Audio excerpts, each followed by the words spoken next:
Pas de doute, l'hiver est là. Les 350 stations de ski en France s'apprêtent à faire le plein, même s'il n'y a que 13% des Français qui pratiquent le ski.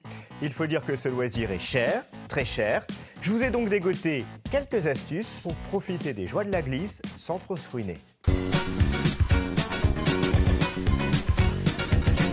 Première question, combien coûtent des vacances au ski ?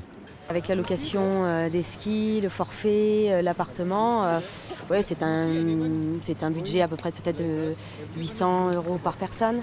Soit près de 3 200 € pour un couple avec 2 enfants. Alors pour réduire cette facture, une première astuce, louer ses skis et ses chaussures non pas dans les stations mais dans votre ville, comme ici, à Rennes. L'intérêt, c'est de trouver des skis à un prix compétitif. Des prix en moyenne 2 fois moins chers qu'en station. Mais d'ailleurs, est-il plus intéressant d'acheter ses skis et ses chaussures ou de les louer ? La location, moi je la conseille uniquement aux personnes qui y vont de temps en temps. 1 journée, 2 journées, 3 journées dans l'année, c'est pas suffisant en termes de coûts pour faire de l'achat. D'accord, donc si on y va plus d'1 semaine par an, mieux vaut acheter. Attention toutefois à la revente. Il y a comme sur les voitures, sur le ski, un petit marché parallèle. Il faut savoir que exactement comme pour la voiture, un ski quand il n'est pas neuf, il a quasiment perdu 50% de sa valeur. Donc ça se revend facilement, mais ça ne se revendra pas à un prix intéressant pour l'acheteur. L'idéal est donc de trouver un équipement à prix réduit, ce qui est possible dans les bourses ski organisées chaque année dans de nombreuses stations, comme ici, dans les Vosges, où l'on peut trouver ski, bâtons, chaussures pour 60 €. On avait prévu un budget de 80 € par enfant, en fait, chaussures et skis. On est légèrement en dessous du budget, donc c'est parfait. Ça vaut le coup parce que c'est du matériel qu'ils vont garder 2 ans maxi. Après, on passe entre frères et sœurs et on revient après pour revendre ici.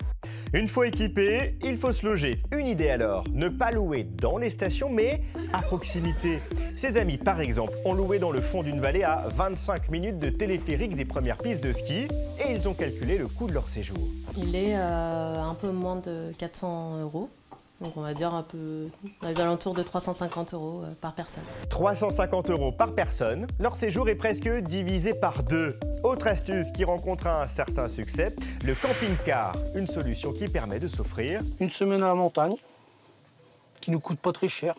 C'est ça le camping-cariste. Pour une famille de 5 personnes, c'est par nuit, c'est du simple au double entre le prix de l'emplacement et le prix d'un locatif. En clair, passer une semaine de vacances à la montagne en réduisant au maximum ses frais, c'est possible, en louant son matériel en dehors des stations, en privilégiant les bourses au ski et en louant dans les vallées. Allez, belles vacances à tous.